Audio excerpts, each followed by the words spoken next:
All right, welcome back to the DSR channel. And right in the middle of doing all the videos on the new book, Heroes of Faerun, they released a UA. I thought it had another week. These guys are just cranking out the content, and I love it.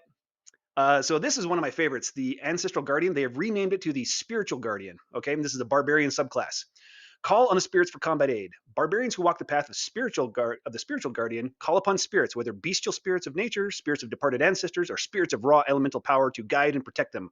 While these barbarians rage, they contact the realm of spirits and call on them for aid. And I'm going to skip the design notes because we're just going to cover it here. All right, so level 3, you've got spiritual protectors. Your rage summons spectral warriors to your aid. While your rage is active, when you hit a creature with a weapon or an unarmed strike, it becomes the target of the spirits, which causes one of the following effects of your choice. So right up, we've got a change here. It includes unarmed strike now, so you can make any weapon attack or an unarmed strike to trigger this. And 2, it previously only worked on the first creature you hit. Okay, now it's anytime you hit with a weapon or an unarmed strike on your turn, right? And you cause one of the following effects. So it used to be that you had both effects until the start of your turn. You got all of these effects. Now they're split. So you get one of these three effects. So it's either, and I'll read those now. So distract. Until the start of your next turn, the target has disadvantage on attack rolls. They left that word out against targets other than you or another barbarian who has this feature. Protect. Until the end of the target's next turn, the next time it hits a creature other than you with an attack roll, that creature has resistance to the damage dealt by the attack. And strike. The target takes an additional 1d6 damage, which can be acid, cold, fire, force, lightning, or thunder, your choice. So in the old version, that one creature you hit, the very first one you hit on your turn, they have disadvantage to attack anyone but you. And if they happen to hit anybody that other than you, that person had resistance to the damage.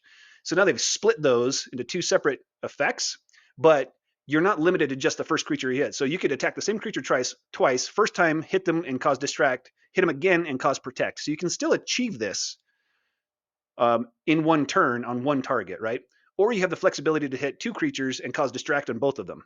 So this isn't really a nerf, and I like the flexibility.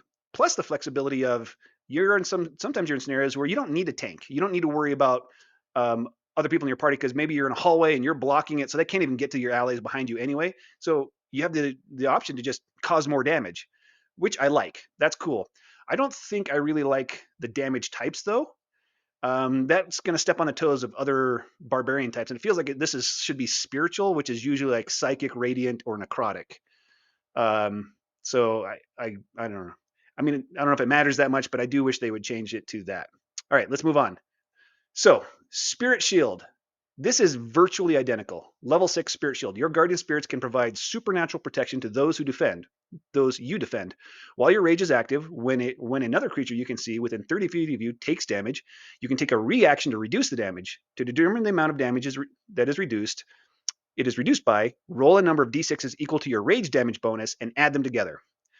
Okay, so in the old version, at level 6 it was 2d6, and at level 10 it was 3d6, and at level 14 it was 4d6. So now we're going off of our rage damage bonus column, which is this one right here. So at level 6 it's 2, which would be 2d6. At level 9 it increases to 3, so we get this upgrade to 3d6 one level sooner, and it doesn't go to 4 until level 16. So that's actually 2 levels later. Instead of 14, it's 16. So it's virtually identical. You get the first bump a little earlier, and you get the second bump a little later. Otherwise, identical. Consult the spirits. Level 10. You gain the ability to consult with your guardian spirits. When you do so, you cast Augury or Clairvoyance spell without expending a spell slot or needing material components. Rather than creating a spherical sensor, this use of clairvoyance invisibly summons one of your guardian spirits to the chosen location. Wisdom is spellcasting modifier ability for these spells. After you cast either spell in this way, you can't use this feature again until you finish a short or long rest. So you have to choose which spell you're casting, and you can do it once per short or long rest. So, and that is, yep, that is completely identical. So no change there.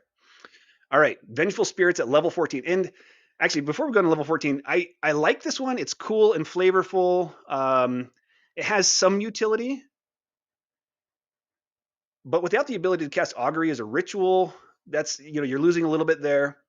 and you're a barbarian, right? It kind of feels bad at level 10 to get some spell casting that are like niche utility spells and nothing else interesting.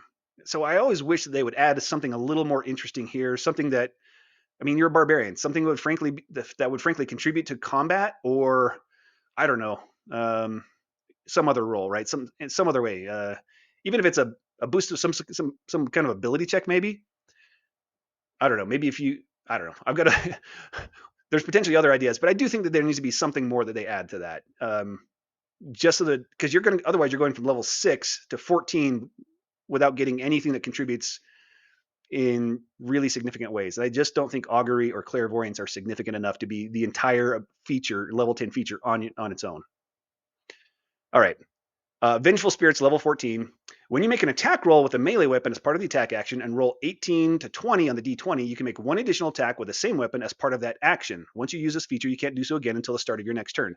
So this is a significant redesign of that ability and is a little strange. I don't know what this has to do with Vengeful Spirits, but it's basically it comes down to it gives you a flat 15% chance per attack that you make of the attack action only. So that won't work on bonus action attacks or reaction attacks, only the attacks made with your attack action. And you only get 2 of those. Yeah, there's no way for you to get 3, even if you multi-class. So you're going to have 2 of those and a flat 15% chance to trigger that you just get to make another attack. And it doesn't matter what kind. So this isn't like dual wielding or anything like that. If you're holding a great axe, you make another great axe attack. So that's kind of interesting. I'd have to run the numbers to see, what that's going to do to your DPR. The way it worked before, it had nothing to do with your attacks. It's just whenever you used your spirit shield to block damage, it caused the attacker to take an equal amount of damage. Is that better? I don't, this version that they've got in the UA is probably stronger, probably better for your DPR. The downside is that when you added damage reflection to your spirit shield, that just was another way that if you're being the tank, it punishes them for attacking anybody but you. Not only are they going to do less damage and have less chance to hit, but you're going to like do damage reflection. So just kind of like a little more adding to that, punishing these enemies for attacking your allies instead of focusing on you. So I don't know. Now, do they need that? I don't think so. Like the Ancestral Guardian Barbarian is the strongest tank in the game. So, or the best at taunting, anyway, is the way I'll put it. So maybe it's fine. I kind of like the changes. The name of Vengeful Spirits is a little bit strange. I don't know what that has to do with making an extra weapon attack, but otherwise, I like the new design, the new approach to a feature that we haven't seen before. I think this is cool. I'd give it a thumbs up if they print this as is. All right, thanks for watching. Hope I'll catch you next time.